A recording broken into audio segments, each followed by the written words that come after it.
A bill from the power company with, I'm sure, plenty of excuses why my rates keep going up. Travel.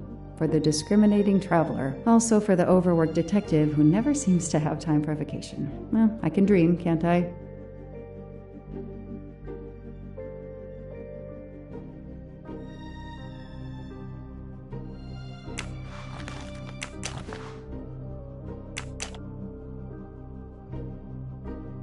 Years of no new leads in the Armstrong case, and then this. Michael Clark, the sarcastic reporter, my prime suspect in the kidnapping, murdered 4 years ago? This is Michael Clark? He doesn't look anything like the journalist I interviewed. Michael, you have earned a place on my evidence board. This is Michael Clark. He doesn't look... Michael...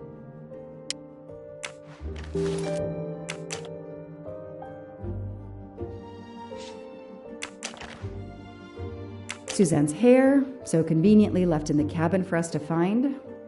It was planted. I knew she was innocent.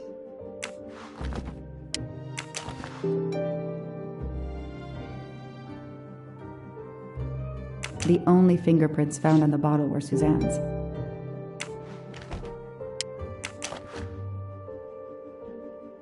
So clever.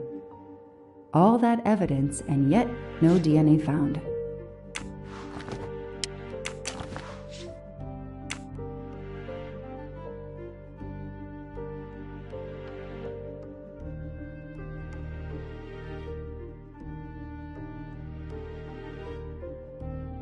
The lab team found this keychain in the cabin, but they wouldn't have bothered to examine the keys once the DA shut down the investigation. The keys were just tossed in the evidence box along with everything else. It's too unusual not to demand a closer look.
What do we find?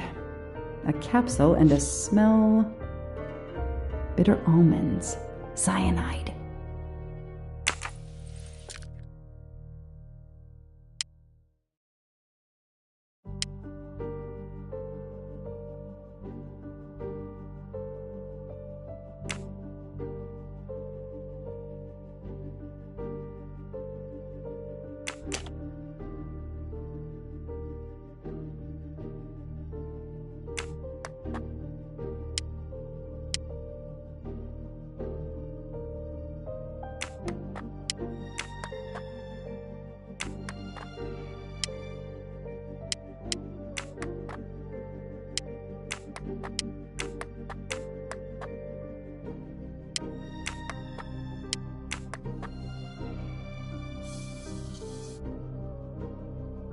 What do they call this?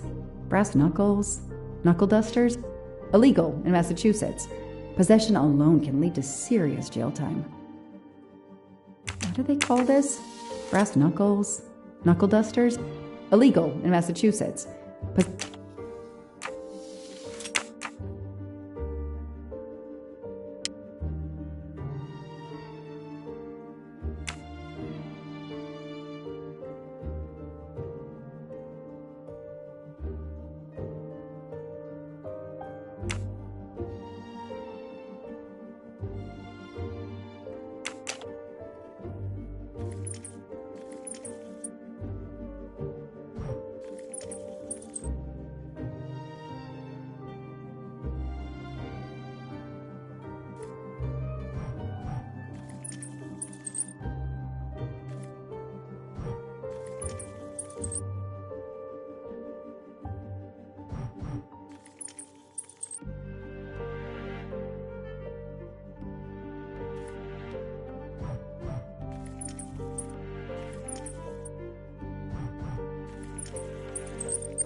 Fluffy.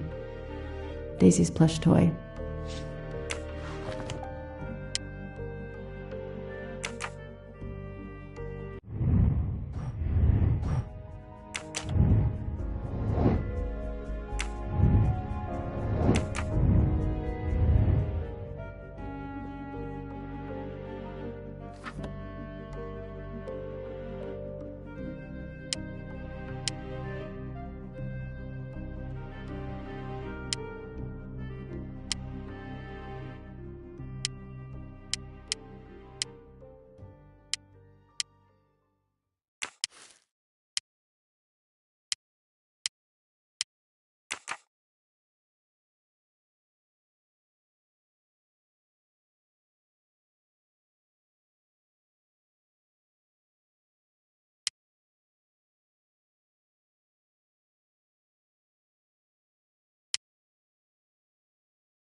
I know I have to stop printing. It's bad for the planet.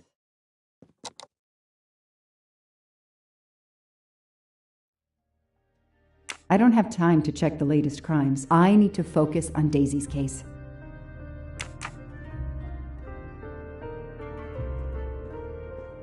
I don't have time to waste on magazines.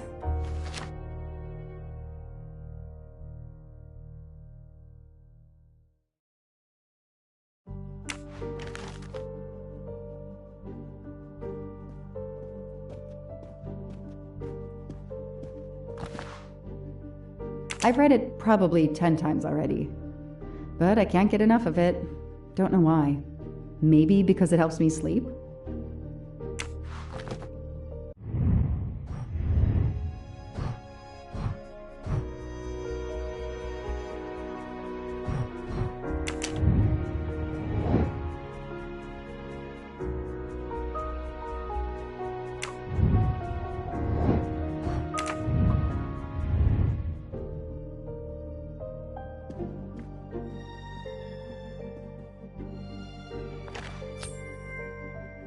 Not really my style, but I'll take it.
A USB key. Let's plug it into my PC and see what nasty little secret it contains.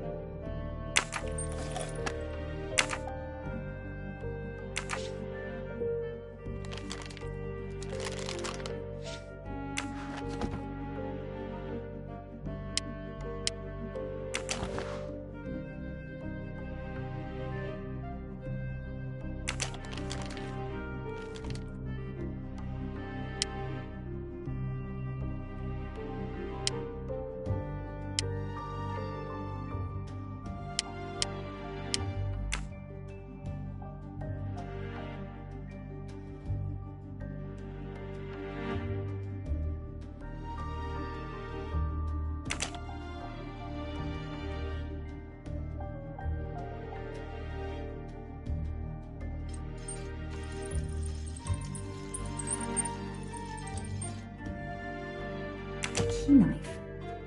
They sell them on the internet for self-protection.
What do we have here?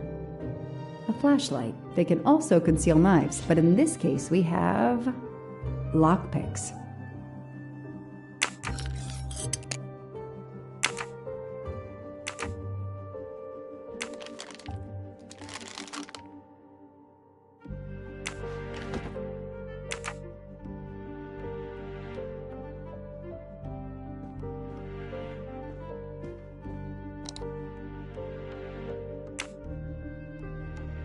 Shaved off the metro beard. But I'd recognize that smug bastard anywhere. The man I interviewed 4 years ago posing as Michael Clark. This goes on the board.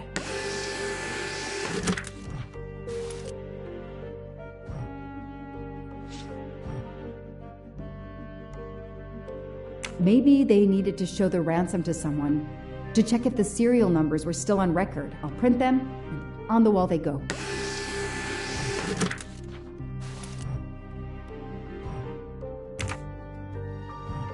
Absolutely nothing on this Cassetti. His driver's license is almost surely a fake.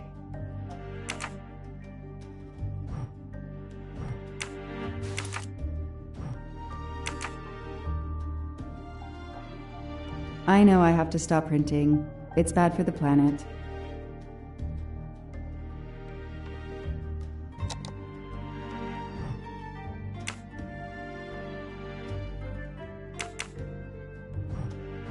Shaved off the metro beard. But the man I shaved off the metro beard. The man I interviewed 4 years ago posing as Michael Clark.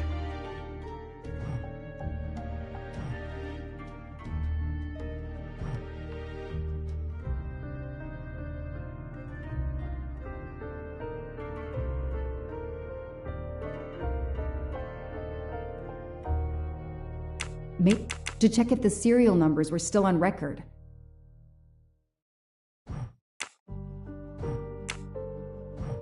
Shaved off the metro beard. The man I interviewed 4 years ago posing as Michael Clark.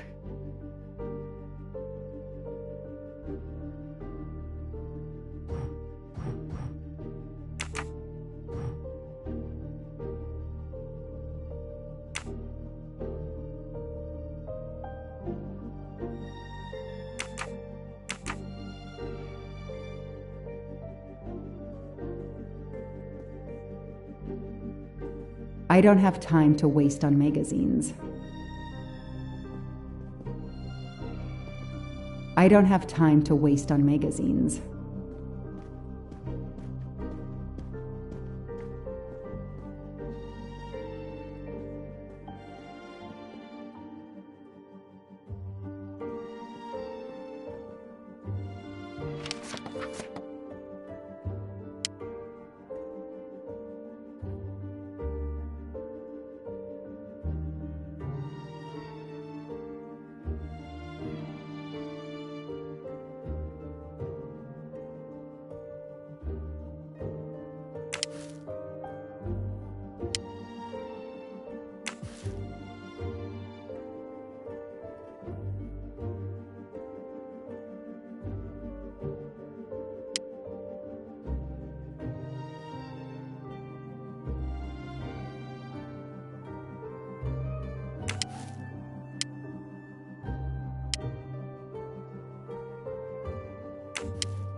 So, Ratchet's real name was Cassetti.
This tattoo is the same on both pictures.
I knew it!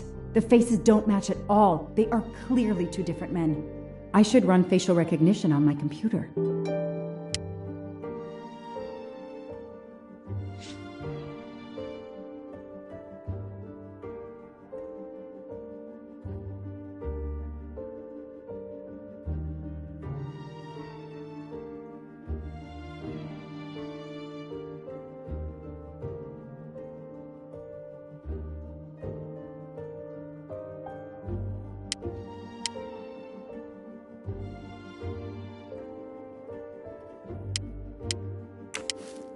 The DA resigned soon after the Armstrong case. It haunted him just as it has haunted me.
Okay, the real Michael Clark has been dead for years. Let's see if the photo of the fake Michael Clark matches someone in the database of known criminals. I've tried this several times in the past few years, but came up empty. Maybe whoever he really is has finally made a mistake. That could be him, but he looks pretty different.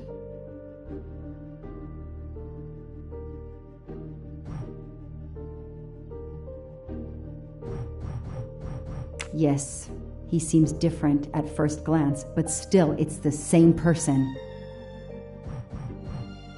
That's it!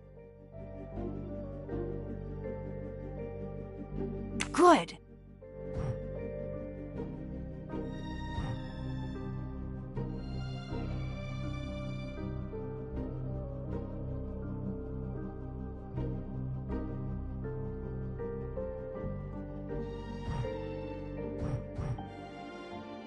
He's changed his appearance a lot. Probably had some plastic surgery on his nose, but there is no doubt it's the same person. Let's see why he was arrested.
Mr. Ratchet, you didn't just steal statuettes. What recent information does the database have on you?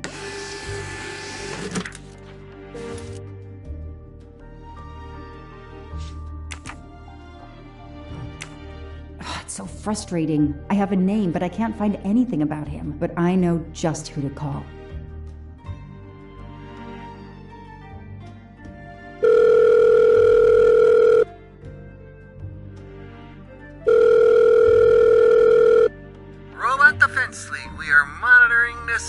Hello, Braid. Long time. Oh, Joanna. Hey, how may I assist you? I need you to search the dark web. Yeah, can you narrow that down a little? Because, it's pretty big and pretty dark out here. Could you find intel about a Samuel Ratchet? Samuel Ratchet. Got it. Bad dude? They don't come worse. Send me what you find by email. Alright, hang on. Okay. Yeah, okay. Nope. And okay. Oh, this might be something.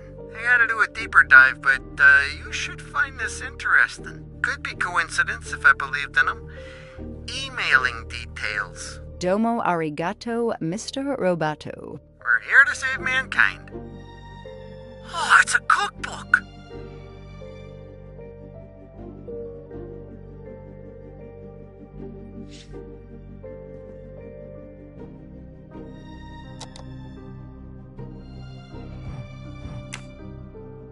The Orient Express. I'm gonna print these tickets and put them on the board.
The Orient Express departs from Istanbul next week. Interesting.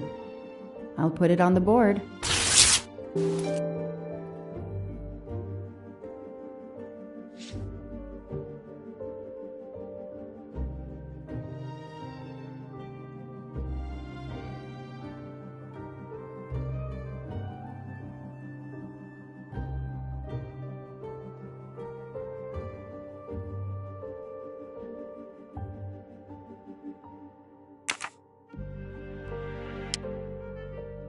The event? Some old train. But that face, that man.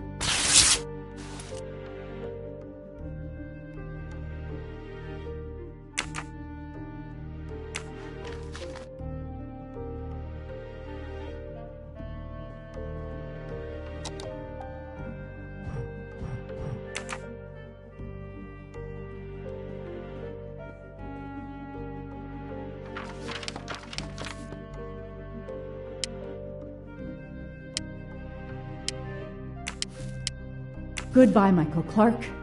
Hello, Samuel Ratchet, the man who stole your identity and your life.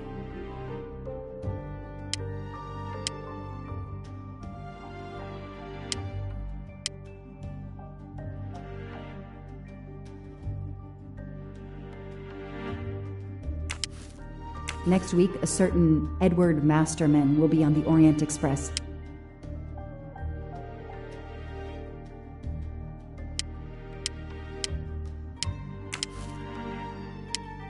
Hector McQueen will be on the Orient Express next week. Ratchet will be traveling on the Orient Express in a week.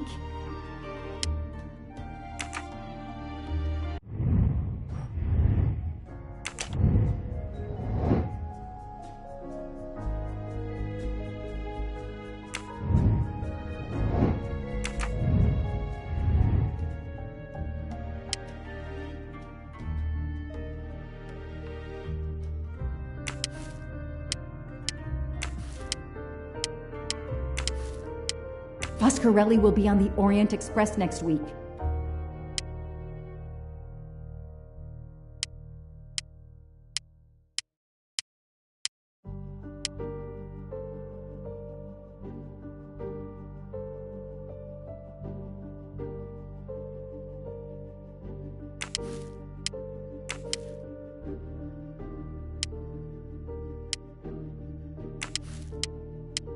This is Ratchet's ticket.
These tickets were all booked by McQueen.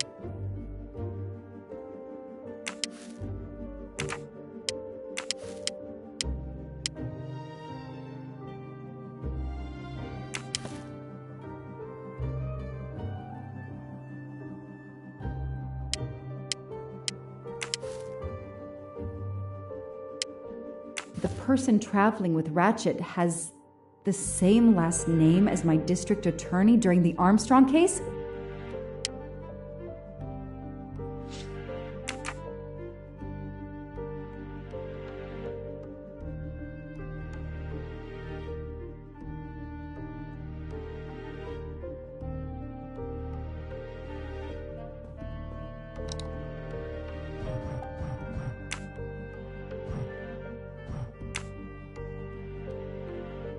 I knew it. He's the son of my former DA. He goes on the evidence board.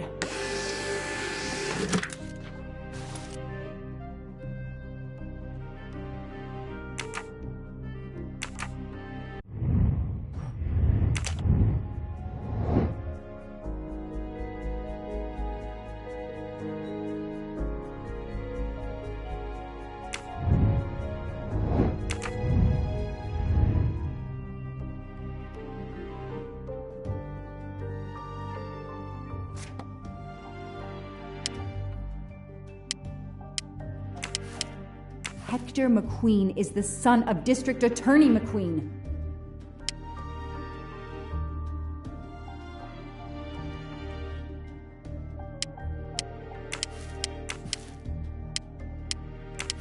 I know that face. That's John Armstrong's driver.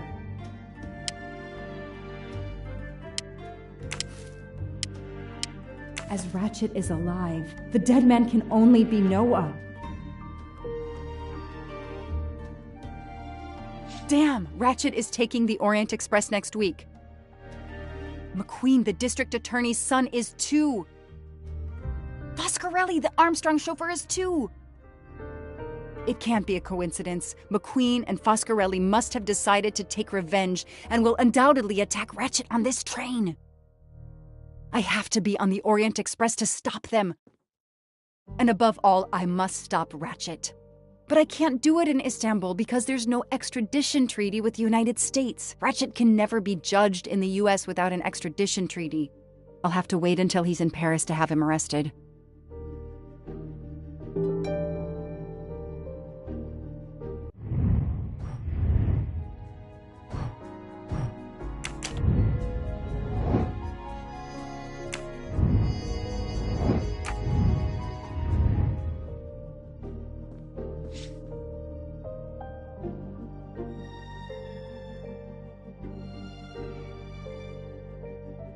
Every compartment is taken for this special anniversary journey. Oh, it's impossible to find a ticket. What can I do? I could try to get on the train without a ticket, but I could end up arrested. And Ratchet could get away or get murdered. No, there's a better way. Let's find out who's traveling on the Orient Express. Time to call Braid.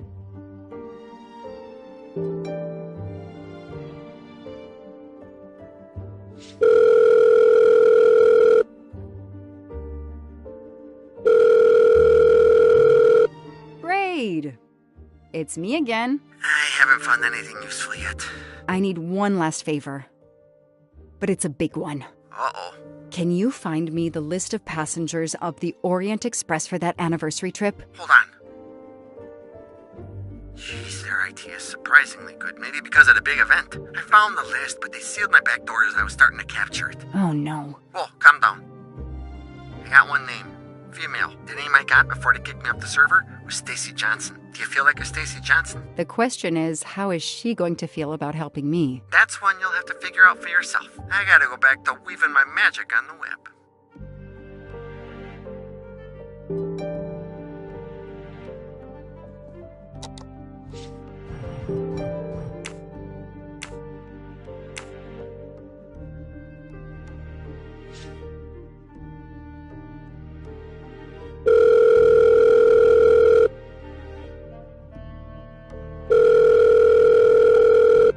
Hello, is this Stacy Johnson? Who's asking?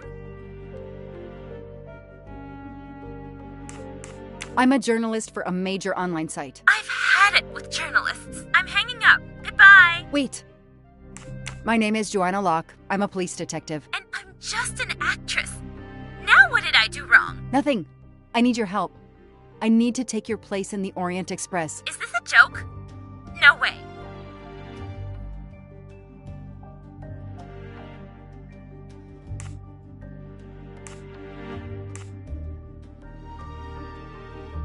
I can get an arrest warrant if you don't cooperate. You gonna pull it out of your hat?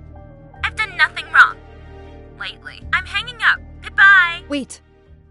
Do you remember the Armstrong kidnapping? Of course I do. That poor little girl. I'm a police officer. I have a new lead that may help me find her killer. Wait, didn't they prove it was the nanny? I have found compelling new evidence. I've reopened my investigation. You know, I had my doubts about the murderous nanny. I played a nanny a couple years ago in a slasher. I was killed in the first episode, but it got me interested in helping kids. Stacy, please. You say you help kids? Well, I joined a couple of associations who are trying to help underprivileged kids. If this little girl's real killer is still out there somewhere, I'd do anything I could to help. Getting me on that train will help more than you can imagine. So, you want my ticket for the Orient Express? But I booked it months ago. I was so much looking forward to this trip. I'll give you twice what you paid for the ticket. You think I care about the money? You still don't get it, do you? I'm hanging up. Goodbye. Wait. Stacy, I can tell you care about kids. Here's your chance to help put this beast in prison for the rest of his life. Think of the publicity for those causes you care about. Think about the kids. The kids? Yeah. All right. We'll do it for Daisy and the kids who suffer. I'll take care of changing the tickets to your name and send it to you. Get him. Make him pay. I will. Thank you so much.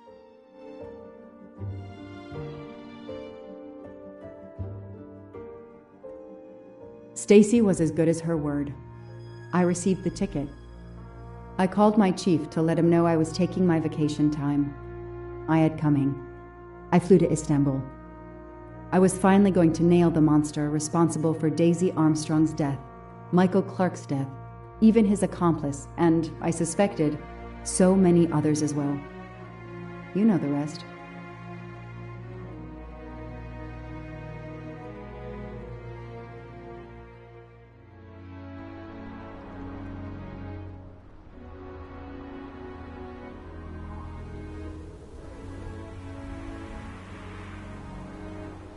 And that's how I found myself on this train. On Ratchet's trail. The rest, you know. My identity is easily checked with the Berkshire Police. Thank you for your detailed account, Mademoiselle Locke. In addition to giving us crucial details of the investigation, you have made it clear that there are many who might wish to see Ratchet dead.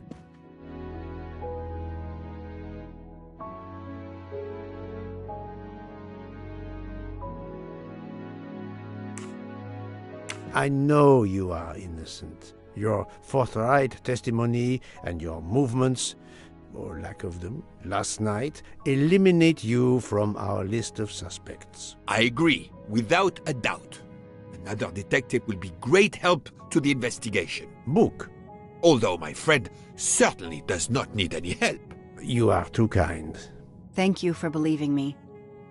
I'd like to help in any way I can. Do not worry, Mademoiselle Locke. Already I see things more clearly. It's obvious whoever drugged you was trying to derail your investigation. You mean the person who did this to me is Ratchet's killer? Both Monsieur Michel and Fraulein Schmidt had the means and opportunity to drug you. While you get your strength back, I intend to interview them.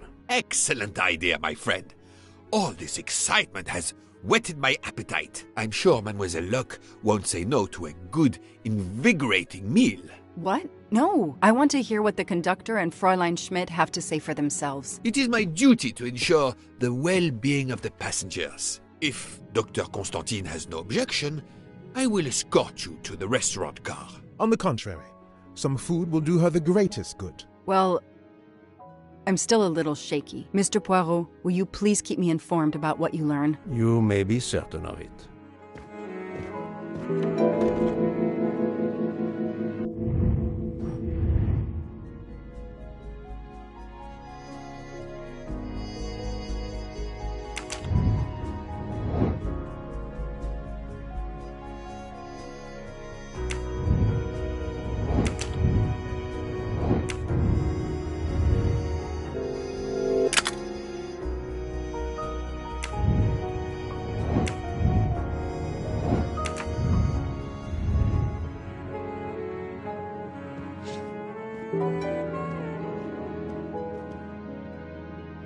All that snow. Are you familiar with the concept of entropy, Monsieur McQueen? Oh, Mr. Poirot, I didn't see you. Entropy? Randomness in a system or something? Yes, unpredictability. Even the best laid plans can go astray, thanks to something as simple as, An unexpected passenger? perhaps, or snow.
You're right, Mr. Book. This dessert is delicious. I'm glad we didn't wait for dinner. I promise the entrée will be superb as well.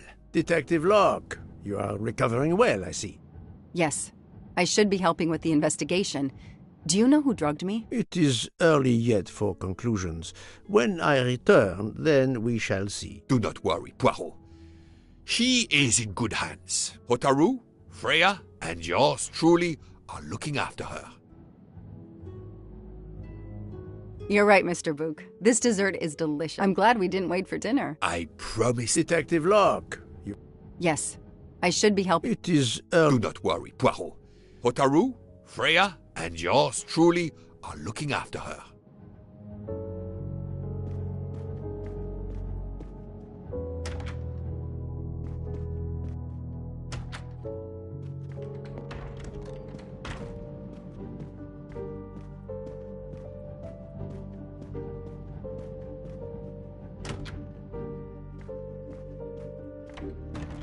Good evening, Fräulein Schmidt. May I disturb you for a moment? You asked so politely, mein Herr, but I do not think I have a choice.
I know you drugged Mademoiselle Locke's tea. Don't try to deny it. Nevertheless, I do deny it.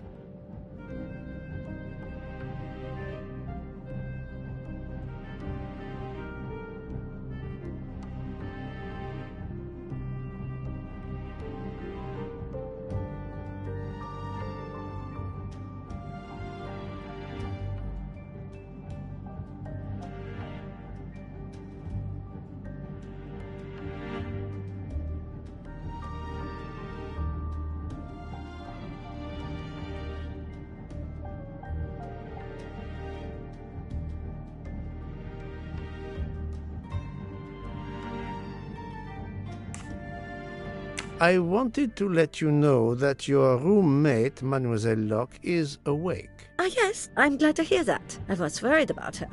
Did she tell you what had happened to her?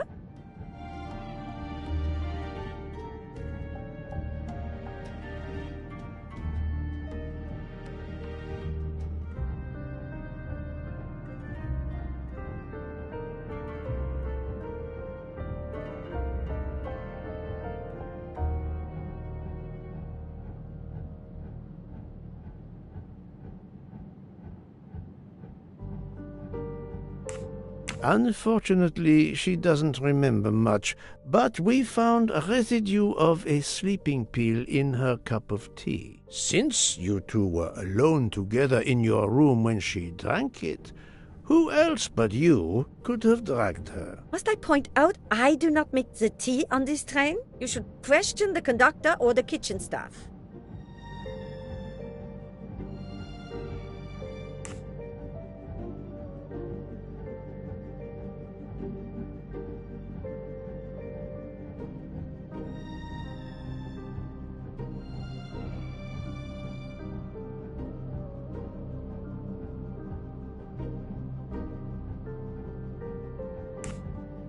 Mademoiselle Locke could have died. Whoever drugged her must not feel any empathy for their fellow human beings, given the dose that Mademoiselle Locke ingested.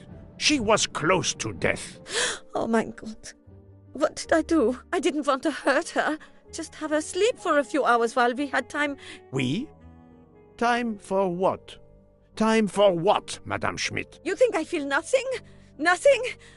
That poor little girl. Indeed, that poor little girl. Fräulein Schmidt is somehow connected to the Armstrong case.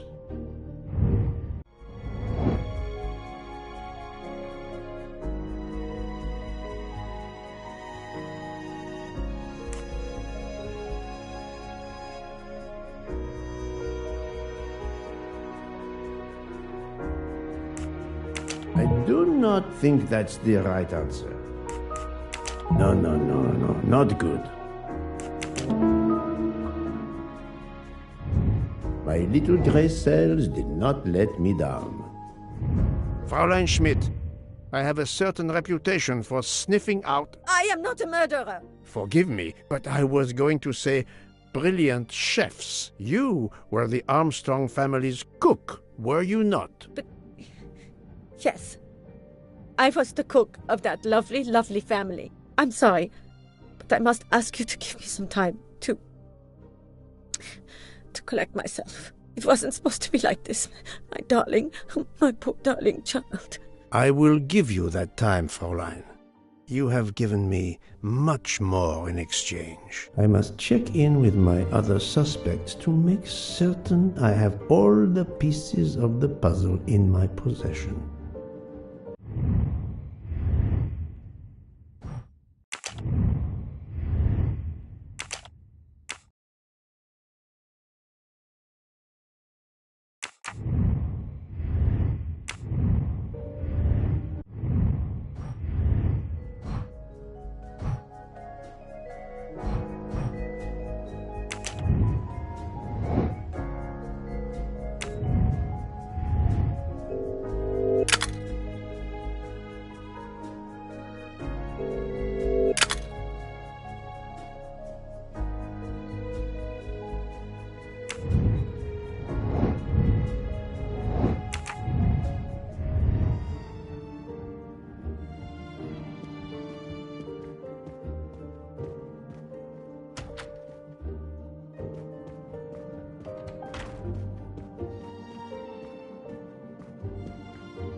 Good evening, Michel. Am I bothering you?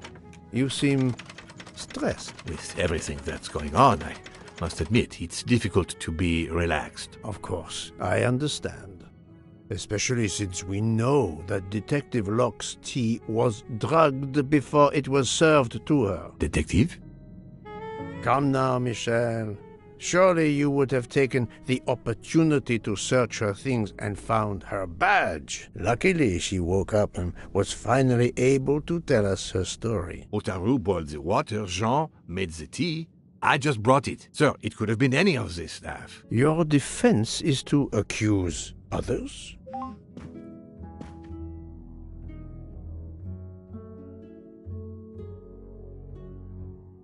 You have a network connection? No, unfortunately. It's just an automatic reminder to pay my rent. I always forget, and my landlord complains. Pierre Michel had to be involved in the murder. The drugged tea, his post at the end of the hall, and now I know why I know more than one of those people on the screen.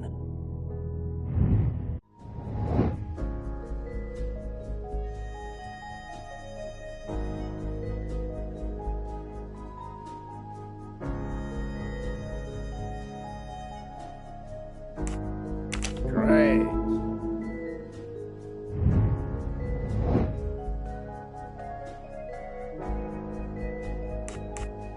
Fantastic.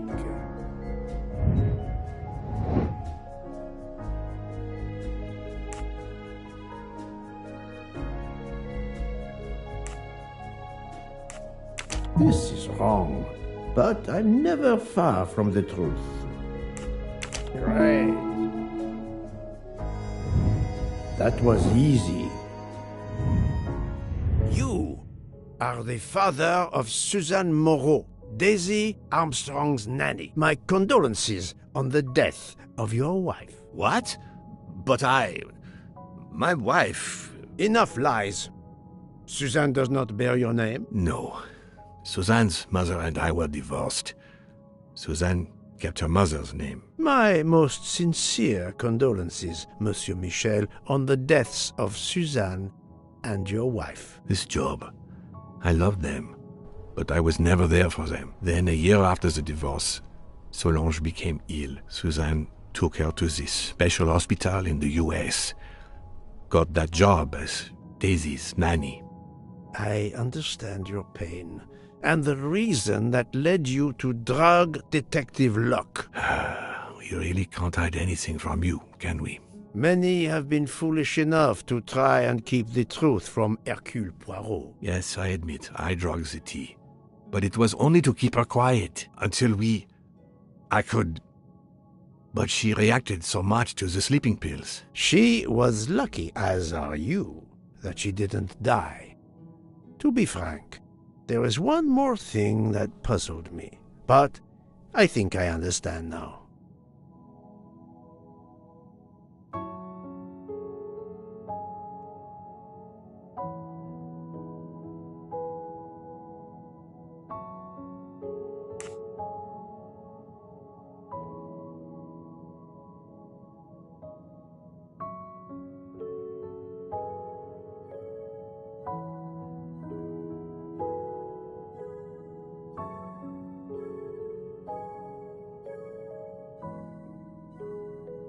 Monsieur Hardman was Suzanne's fiancé. Huh.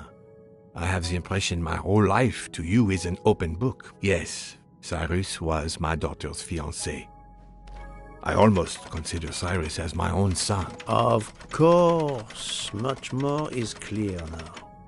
I have been patient long enough. It is time to go and see what all the commotion is next door.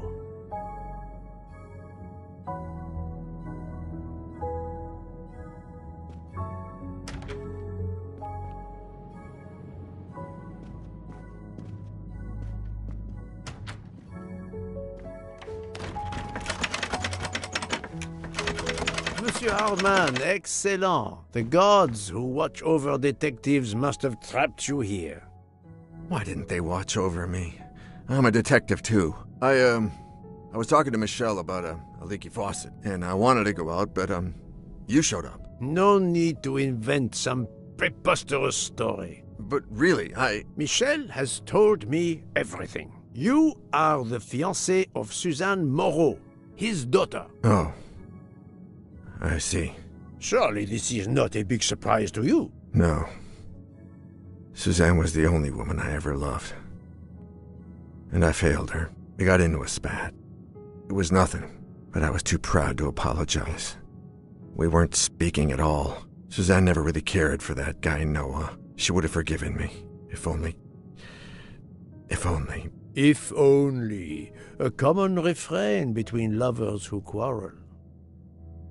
Obviously, Pierre Michel and Fräulein Schmidt both drugged Detective Locke's tea, causing the overdose. No wonder she had so much trouble waking up. Time to report my findings to her and Book.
So, my friend, tell me, you have something new?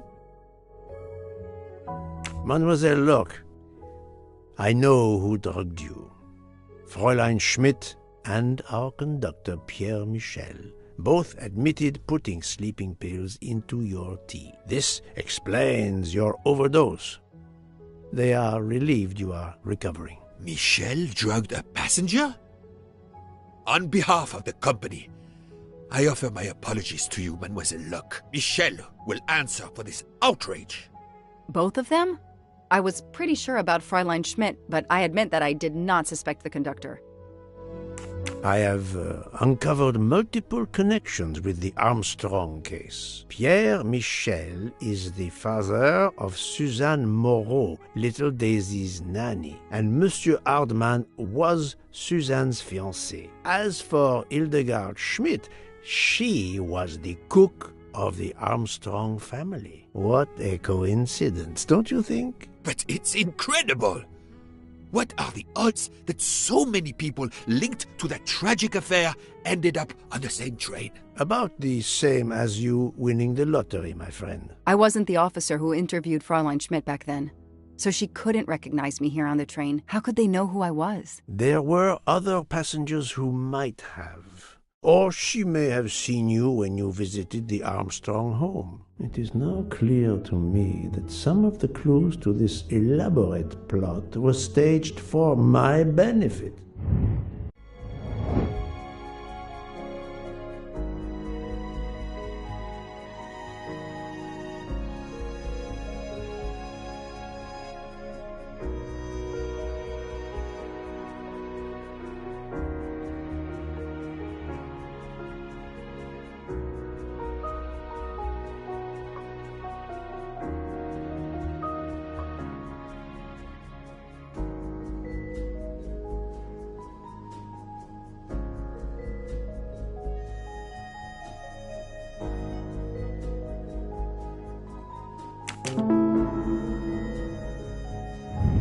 Et voilà.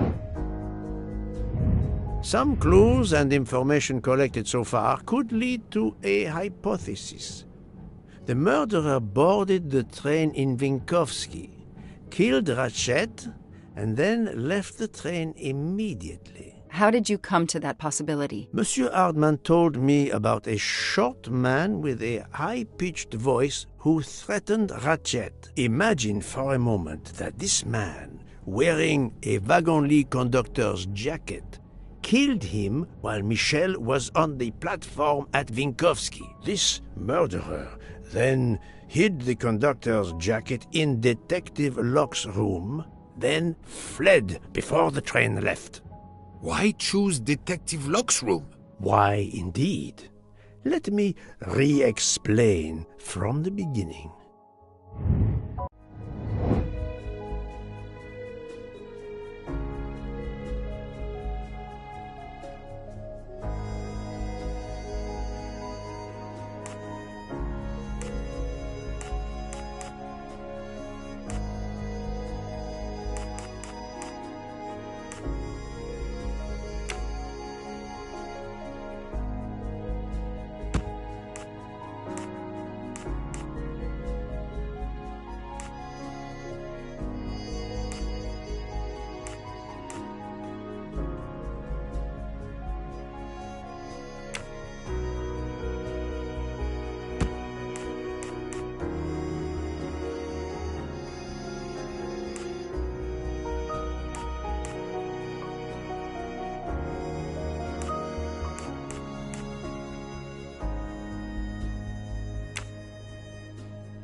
No, not good.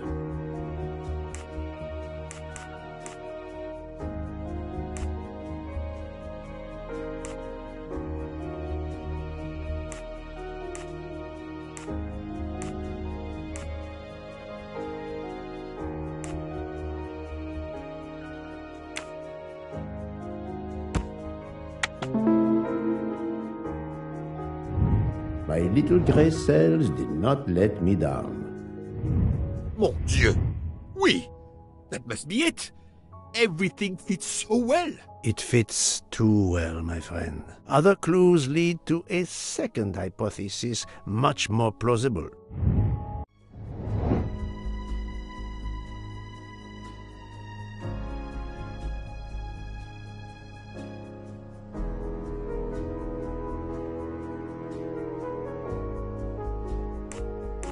This is wrong, but I'm never far from the truth.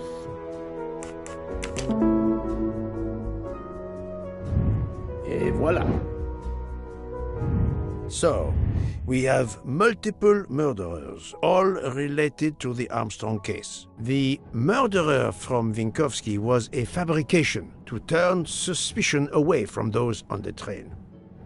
They expected the investigation to be led by some small-town official who could easily be misled. Mr. Poirot? Detective Locke, forgive me.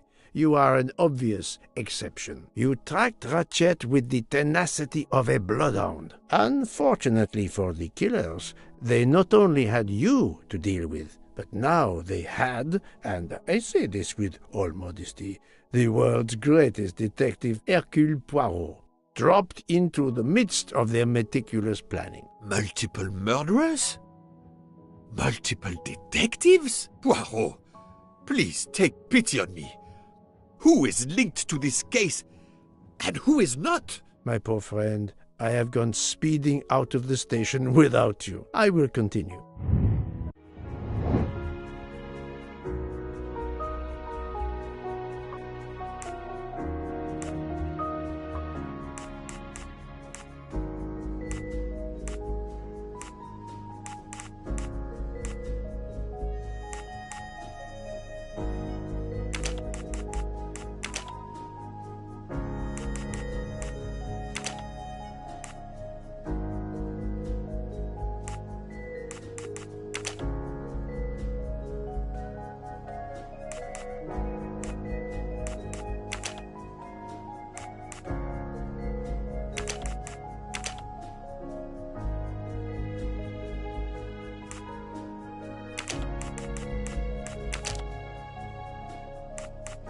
No, not good.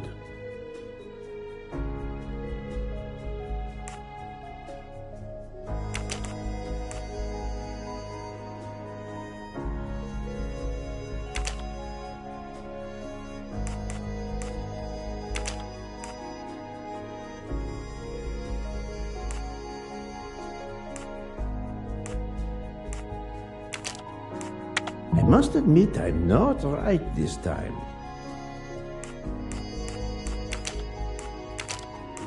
This is wrong, but I'm never far from the truth.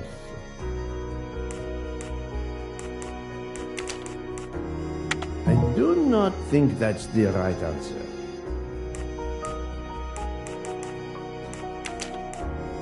Think, Poirot, that is not a good answer.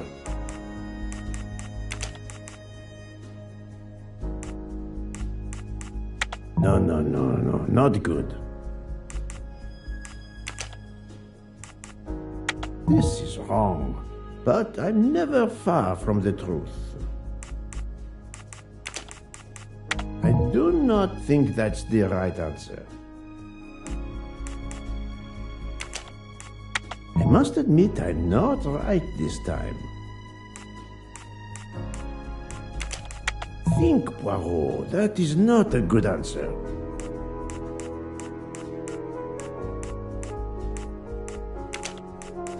This is wrong, but I'm never far from the truth. I must admit I'm not right this time. No, not good. I do not think that's the right answer.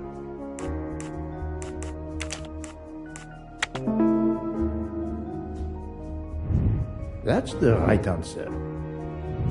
Fräulein Schmidt, Pierre Michel, Monsieur Hardman and Monsieur McQueen are all linked to the Armstrong case. I also know that Sonia Armstrong's sister and godmother, Countess Andreni and Princess Dragomirov, are on this train. And finally, Detective Locke discovered that Mr. Foscarelli was the Armstrong chauffeur. If we add Detective Locke and Ratchet, of the 12 passengers in that coach, 9 have a connection with the Armstrong case. What next, Poirot? Or should I say, who next? It is time to summon everyone. Everyone? Even Dr. Constantine? The train crew other than Michel? Dr. Constantine, yes. I will need him. But we don't want the others as witnesses. I will see that their duties keep them occupied elsewhere. Excellent. I have always thought this moment in a case is much like Rodin unveiling the thinker before a captivated audience. A work of art. Have you not felt that way, Detective? No, Mr. Poirot. I'm happy just to slap the cuffs on him. Well, there is some artistry in that as well, I suppose. Where would you like the unveiling, Poirot? The lounge? Perfect. Then I will gather all the passengers in the lounge.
Monsieur Bouc, are the train crew locked in their quarters? Yes, they are. Then the stage is set for the final act. Ladies and gentlemen, I have gathered you together to hear my reconstruction of the murder of Samuel Edward Ratchet, also known as Cassetti. There is not one, but two possible solutions of the crime. I shall put them both before you, and I shall ask Monsieur Bouc and Dr. Constantine here to judge which solution is the correct one. 2 solutions? Mr. Poirot, I am hardly qualified. Nevertheless, your assistance is required.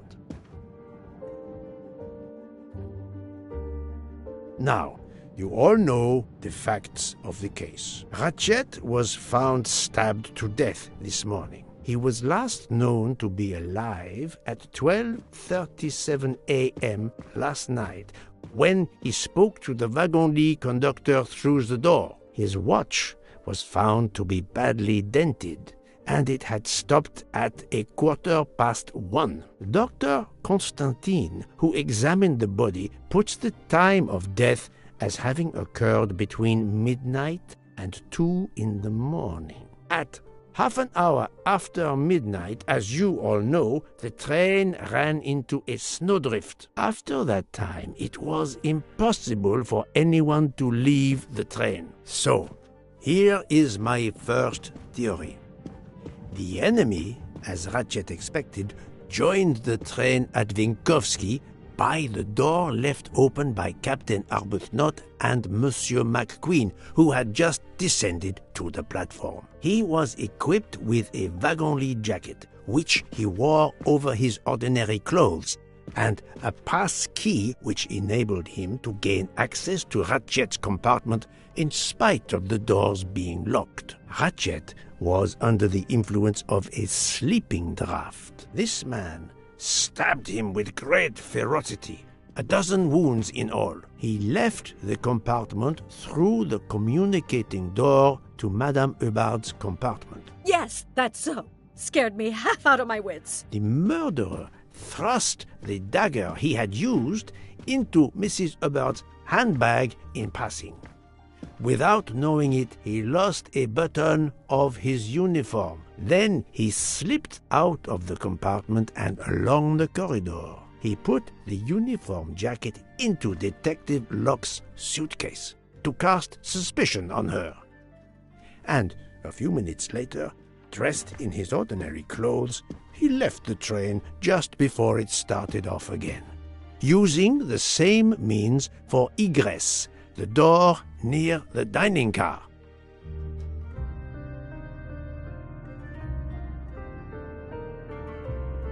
That is the first hypothesis. But there's a second. For that, we must examine the motive for the crime. Why was Ratchet killed? The motive is clear. Revenge, of course. Nothing was stolen, and we know that Ratchet had made many enemies. This was a premeditated crime, meticulously planned.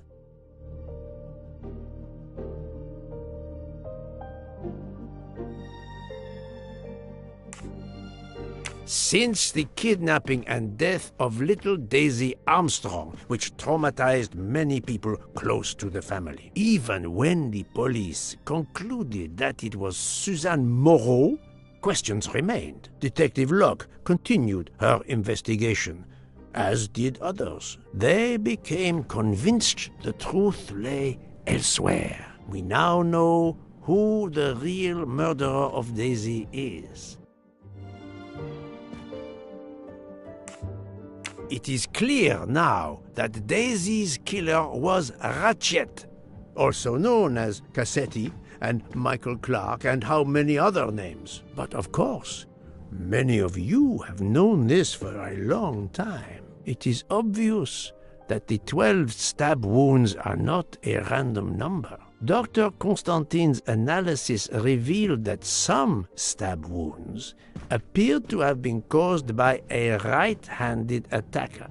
Others indicated the knife wielder was left-handed. Some wounds were deep, more than one fatal, yet others were not much more than mere scratches. What can explain these discrepancies? This leads us to an obvious conclusion.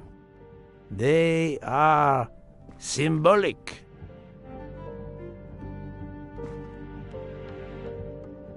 12 stabs. 12! The same number as a trial jury in the United States. But not just a jury of 12 members condemning him to death, but 12 executioners as well. This self-appointed jury had meticulously planned for everything except Snow. snow. The avalanche that stopped us, as well as the presence of not one but 2 detectives on the train. They had to improvise, to hastily add clues and false leads.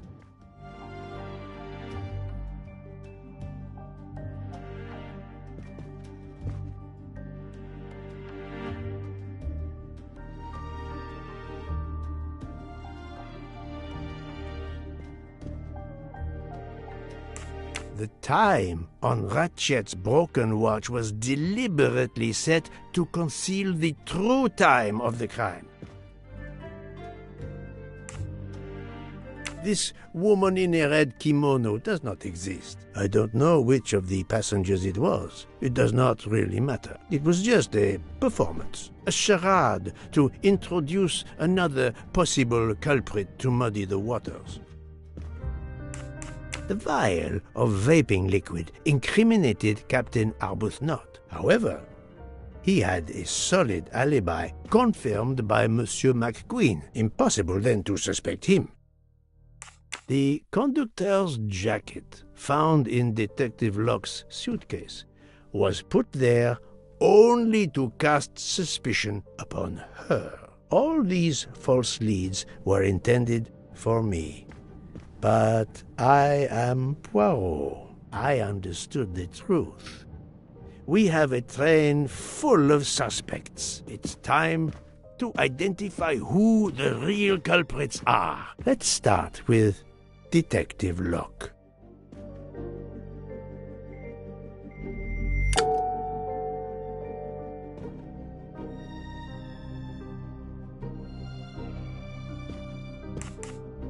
Planting the conductor's jacket in her suitcase was an attempt to implicate Detective Locke, but she couldn't fake her drugged condition. Dr. Constantine can testify that the drugged tea incapacitated her for hours, and she had 2 relapses. Let us move on to Monsieur McQueen. When I told him about Cassetti, he looked very surprised that I managed to make the connection between him and the Armstrong case. He told me, "But I thought we had..." I think he meant...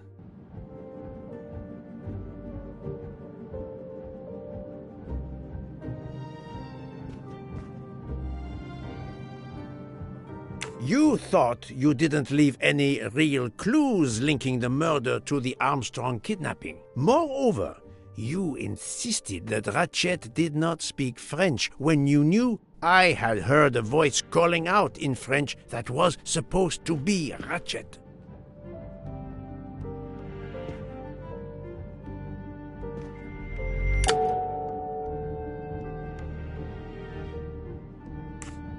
You took some pleasure in leaving me false clues, I think. It was quite annoying.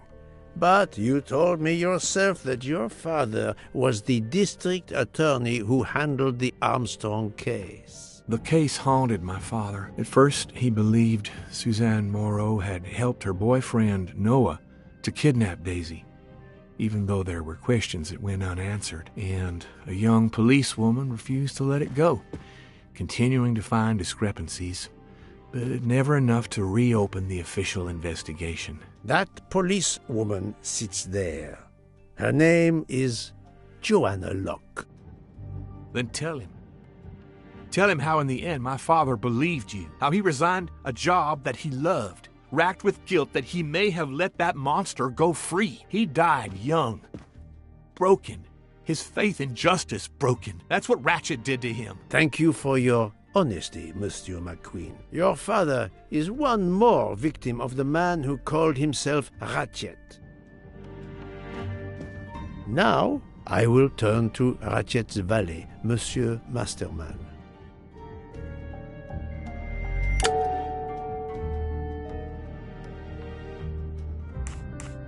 Ratchet sensed danger close to him and naturally wanted to stay awake. You gave him sleeping pills without his knowledge. Once he was sound asleep, you could do what you had to do in peace. Sir, I'll tell you the truth.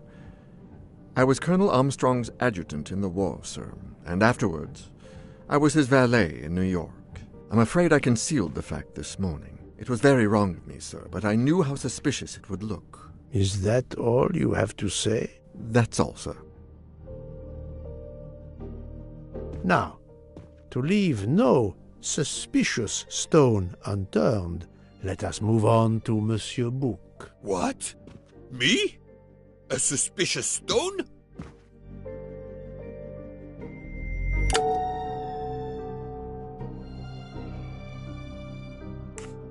Book, my friend, of course you are not guilty. You did everything you could to get me on this train. What madness would cause you to ensure, and I speak with all modesty, that the best detective in the world could be present to witness your crime? But doesn't our friendship count as well? Most assuredly, but a murderer can wear all sorts of masks, including friendship. Let us consider our ever-efficient wagon-lit conductor, Pierre Michel.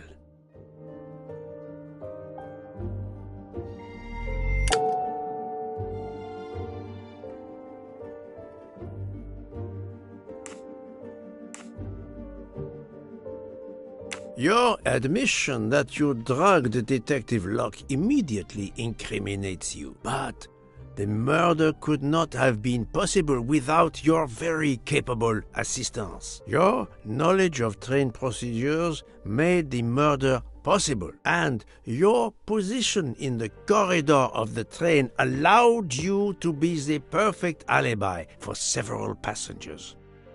And your motive? Suzanne Moreau, Daisy Armstrong's poor nanny, who was wrongly accused and committed suicide, was your daughter. C'est un foiré. He got what he deserved. My poor daughter has finally been avenged. My Suzanne. My child. Let's move on now to Monsieur Hardman, one of 3 detectives on this train.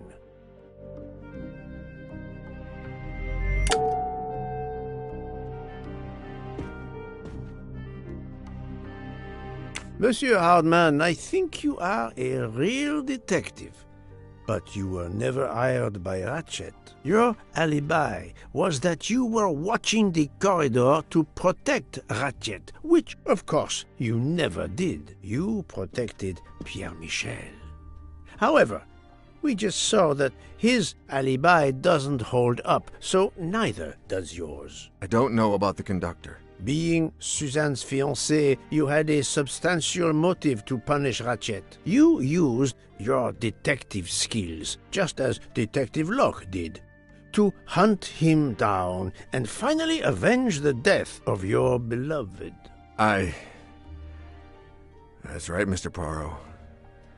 I do have some detective skills. I never doubted it. Now, Fraulein Schmidt, the lady's maid with the soul of a cook.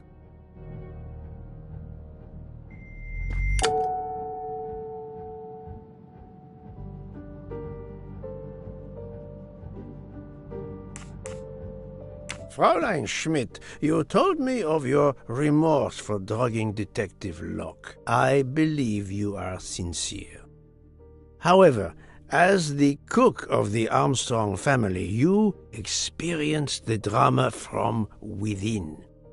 The death of Daisy, then Sonia Armstrong, who died in childbirth, and finally, Suzanne and John Armstrong. So much misfortune in that poor family. The death of this criminal is only justice. Let us move on to Countess Andreni. I was impressed by the earnestness of her husband when he swore to me solemnly on his honor that his wife never left her compartment that night. Should I believe it?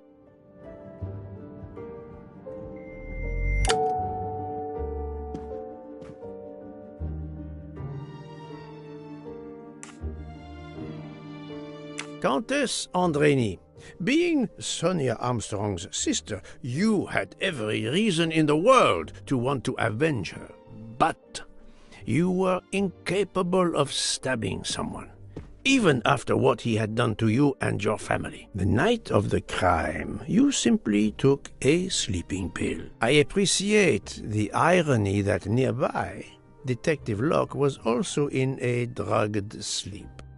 When you awoke, you thought the nightmare was over. Rudolph? Hush, my love. Hush. Excellent transition. I was coming to you, Count Andreni.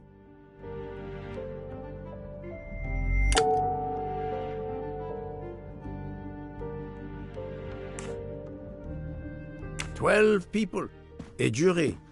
This was very important to all of you. If Countess Andreni did not stab Ratchet, someone had to take her place. And you, Count, the beloved husband. I've seen how fiercely you love and protect your wife."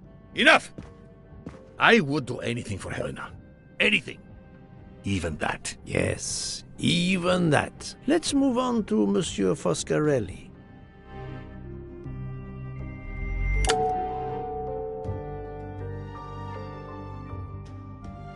Detective Locke found out that you were the Armstrong chauffeur, and that you planned to travel on the same train at the same time as Ratchet. That is what made her decide to obtain a ticket as well. Unfortunately, she could not prevent the murder.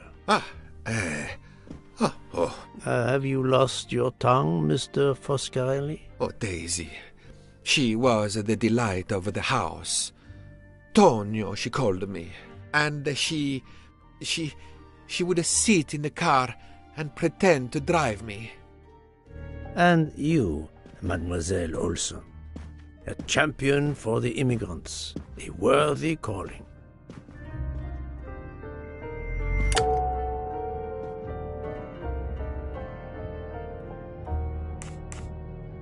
Mademoiselle Olson, you supported Madame Hubbard's story about her connecting door latch, a story that I later demonstrated to be impossible. So, you deliberately lied to me, and you also lied about Mademoiselle Debenham's whereabouts.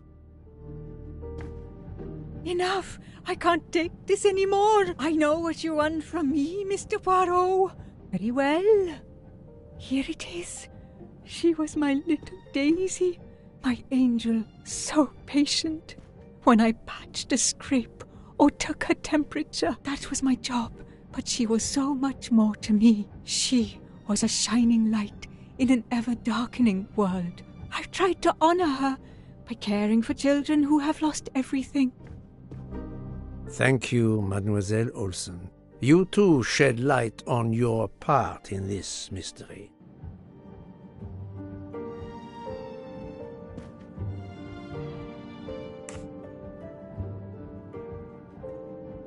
You were Daisy Armstrong's nurse. I will ask you no more questions. It is enough that you have admitted what I know to be the truth, and I understand. Let's move on. Dr. Constantine. You suspect me? I know none of these people. I didn't know Ratchet either, and I've taken a solemn oath to help people, not murder them.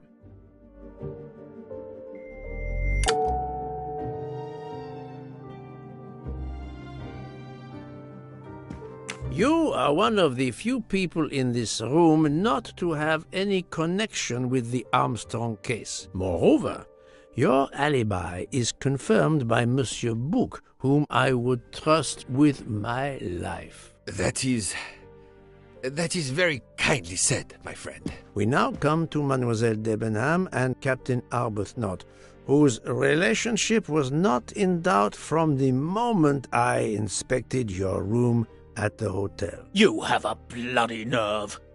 Indeed, I do. We're getting married. Congratulations. But I would rather talk about your relationship to John Armstrong.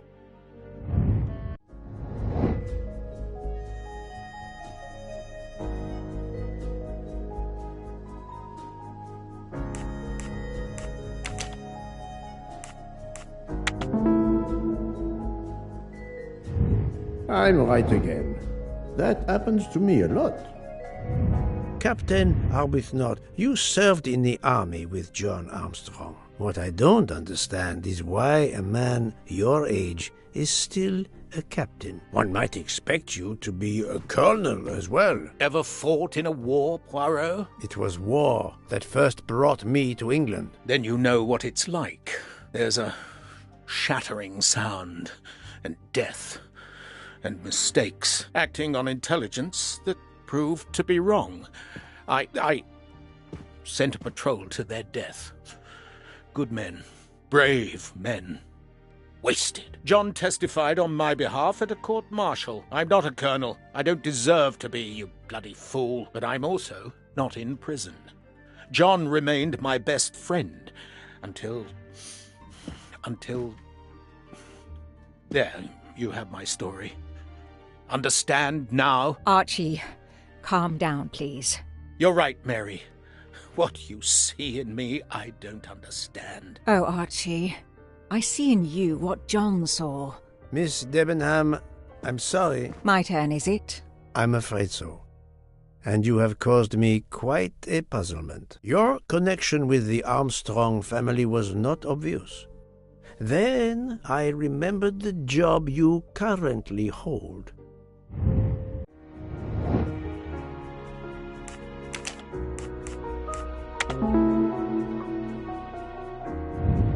That was easy. You were the teacher of...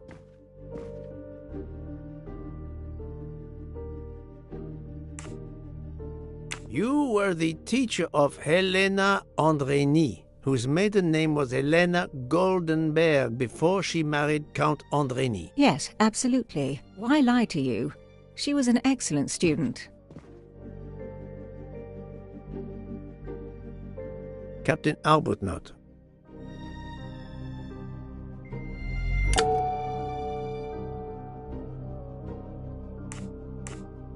You had one of the strongest alibis, thanks to Mr. McQueen. But his testimony melted like a snowflake. There went your alibi. Poof! Unless you have another one. As for you, Mademoiselle Debenham,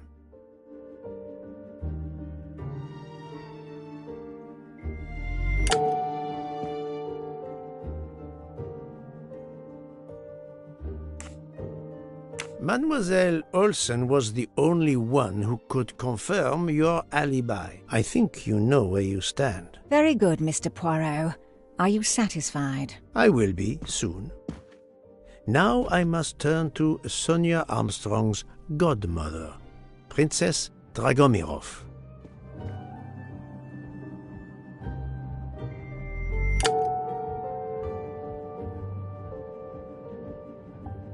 Princess Dragomirov, you weren't on my list of suspects at the start, given your social position. I left my social position in a cold country. Do you object to being addressed as Princess? I deny people the opportunity. It makes a good story to tell their friends. It also guarantees a good table in the best restaurants. Princess, there is also, forgive me, your extreme physical fragility. It does not stop me when I must be strong. Indeed.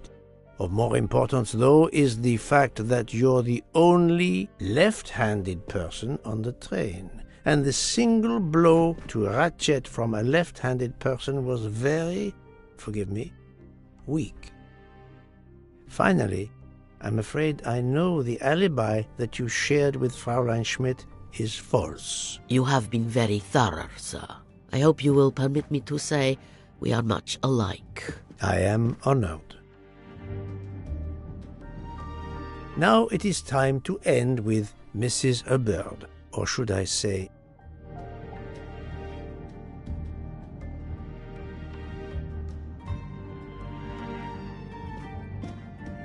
Linda Arden. If Princess Dragomirov hadn't told me about her relationship with this famous actress, I might not have made the connection. But You are a great actress, madame. Your performance as a flighty, self-involved woman was superb. I never would have guessed something entirely different. As for what ties you to the Armstrong family, it is obvious.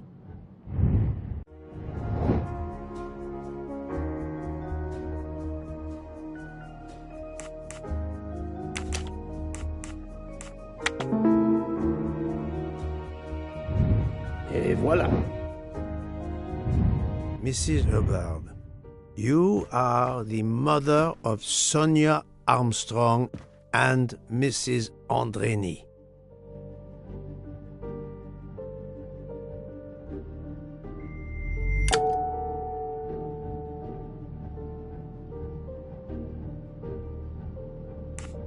Madame Hubbard, you really are a remarkable actress. You put so much effort into your character and into staging the murder. I saw it as a perfect mosaic, each person playing his or her allotted part, so carefully arranged that if suspicion should fall on any one person, the evidence of one or more of the others would clear the accused person and confuse the issue. Everything was meticulously planned. But you hadn't expected that Detective Locke and I would be on this train, and the avalanche would block it on the night of the murder. You had to improvise. But again, improvisation would be another of your skills as an actress. So you came up with the story that the latch on the door that communicated with Ratchet's compartment was hidden by the handbag. I always fancied myself in comedy parts. That slip about the sponge bag was silly. Shows you should always rehearse properly. You know all about it, Mr. Poirot. You're a very wonderful man, but even you can't quite imagine what it was like. That awful day, I was just crazy with grief.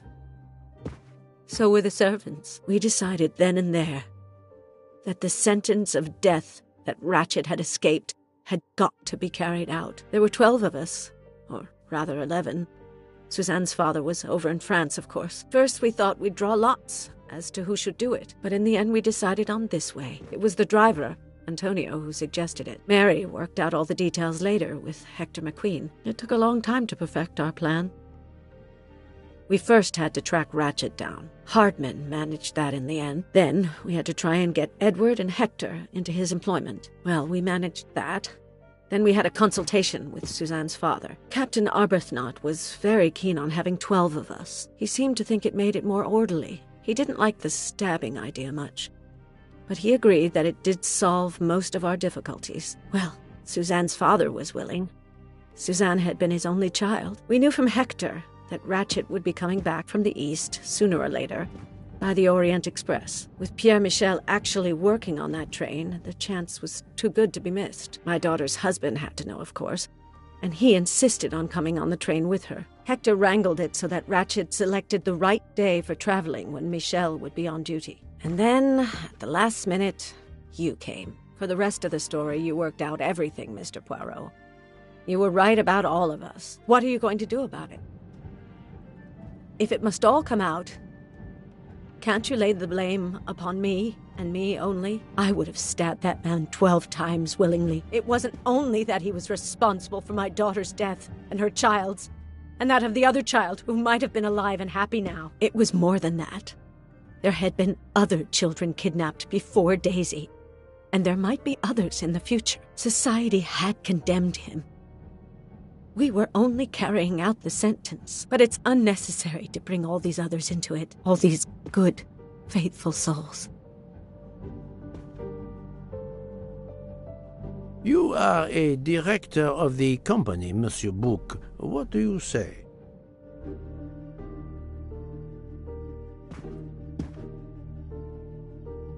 In my opinion, Poirot, the first theory you put forward was the correct one. Decidedly so. I suggest that is the solution we offer to the police. You agree, Doctor? Certainly, I agree. As regards the medical evidence, I think that I made one or two fantastic suggestions. Then, having placed my solution before you, I have the honor to retire from the case.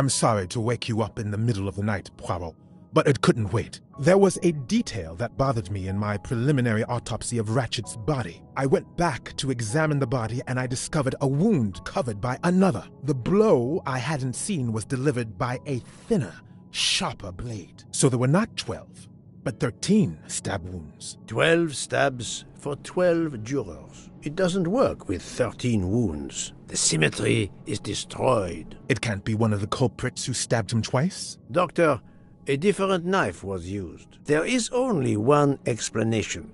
Somehow, some way, there is a 13th murderer on this train. We must tell Book. The case is not solved.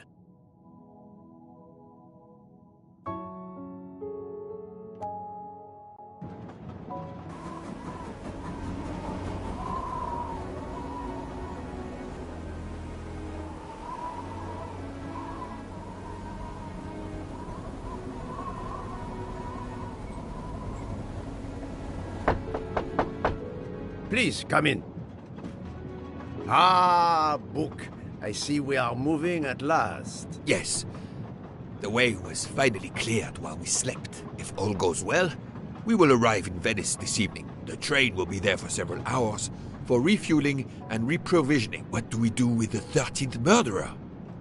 Do you have a lead? I thought about it. There is one clue that was left aside in my investigation. The diary I found in Ratchet's safe mentioned an appointment in Venice. Someone with the initials A.W. He will never keep the appointment. But there should be enough time. I must try to keep that appointment for him.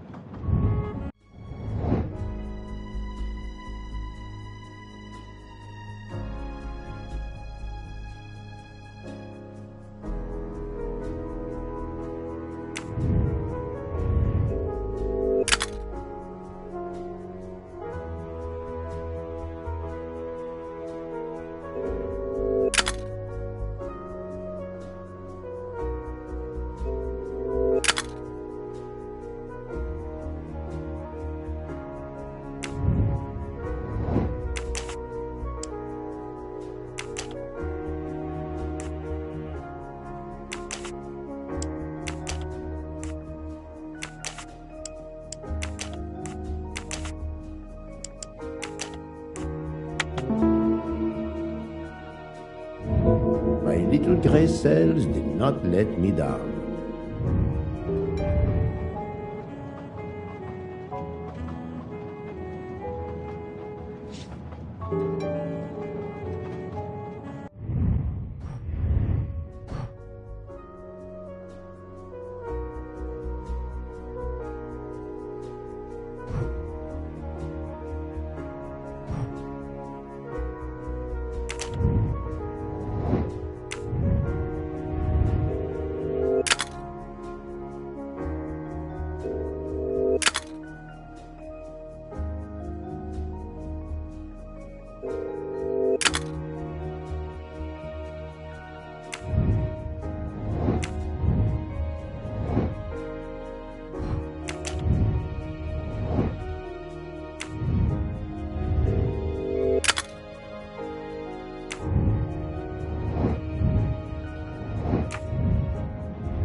Doctor, a moment. Have you made arrangements for Ratchet's body? Yes, it will be collected by the Italian authorities when we reach Venice. The autopsy will be performed there. However, there is something odd. Oh? Since the train is French, jurisdiction must be shared. When I told them you were already on the scene, they have both agreed to support your investigation until we reach Paris. Ratchet's compartment will be sealed until we arrive there. All of those who conspired to kill Ratchet are to be confined to the train until then as well. So, thanks to you, I am the rope in a tug-of-war between two countries. Oh, but I thought you would want to be in charge. And isn't it odd we continue on our journey with a trainload of people that police consider potential murderers? Calm yourself, Doctor. It is not the first time I find myself in the middle. And, to be honest, I welcome the chance to see this case through. It is fast becoming one of the most challenging of my career.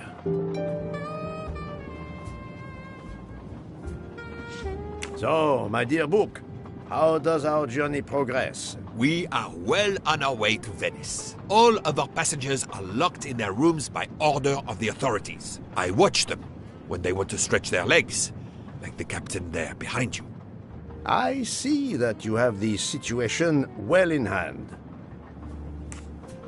Would you be able to accompany me to Venice to follow a lead? I'm honored you asked me, my friend. I would have loved to help you. But I have to manage the situation here. I must make sure no one gets off the train in Venice and that Ratchet's body is transferred.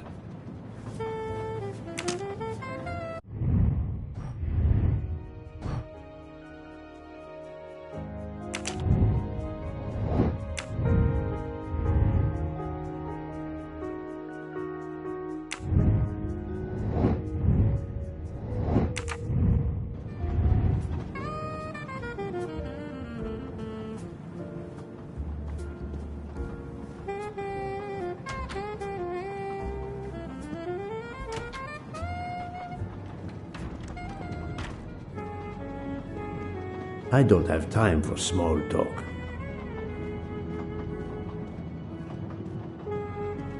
How would it look to the police if I asked a suspected murderer? I think we should let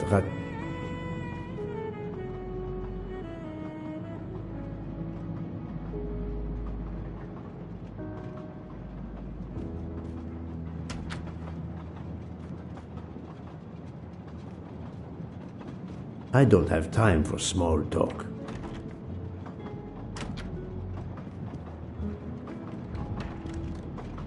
How would it look to the police if I don't have time for small talk.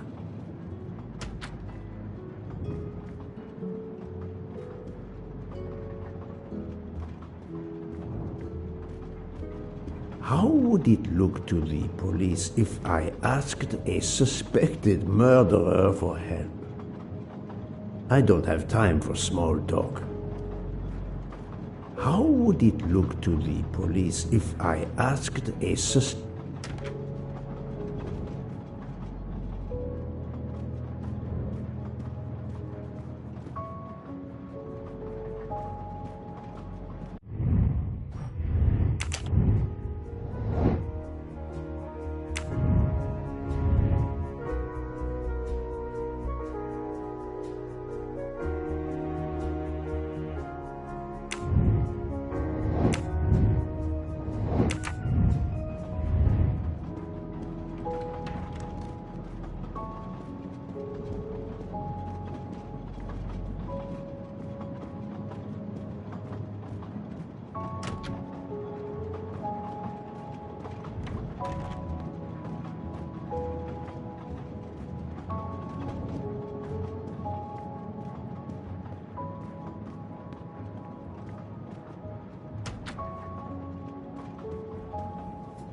I'm not going to ask a murderer to help me catch himself.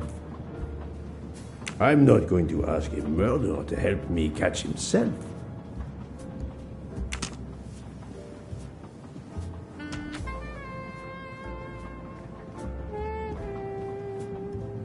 Mademoiselle Locke, you are clearly an excellent police officer. Could you accompany me to Venice for an investigation into Ratchet's activities? There is much we still need to know.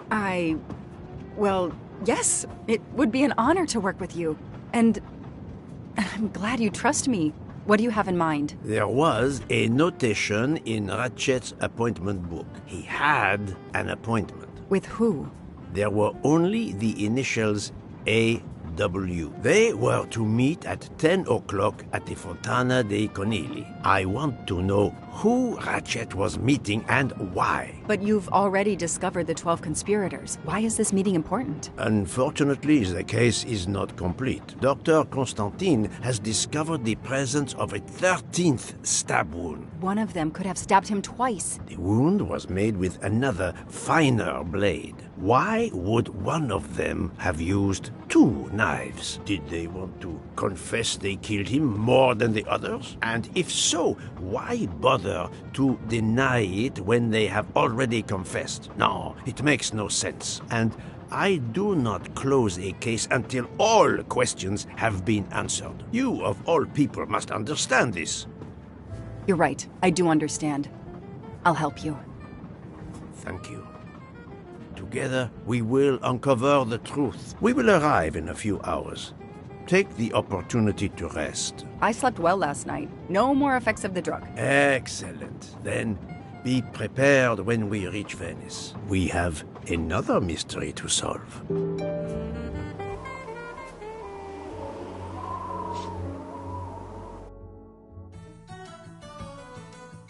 This is the 3rd embarking dock, and no gondoliers available at all. With Carnival, you can't find a gondolier to cross that damn canal. They're all booked. The worst thing is that the fountain is just across this canal. We're almost there.